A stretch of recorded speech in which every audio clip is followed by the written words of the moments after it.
Hello good morning. यहाँ काँक्रो, दायाँ बायाँ काँक्रो, बिचमा बोडी काँक्रो, अनि बिचमा चाहिँ तनै बोडी।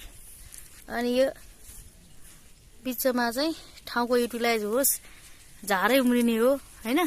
त्यही भएर चाहिँ ठ्याम्म मैले यो के लगाएको छु भन्दा फापरको साग खानको लागि एकदम राम्रो हुन्छ।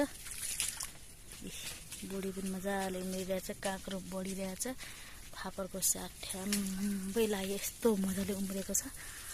वाउ, सबै उतासम्म। जब यो फापरको साग मजाले उखेलेर बेचिसकिन्छ, त्यसपछि यो बिचमा काउलेर बन्दा ठ्याम्म लगाइनेछ।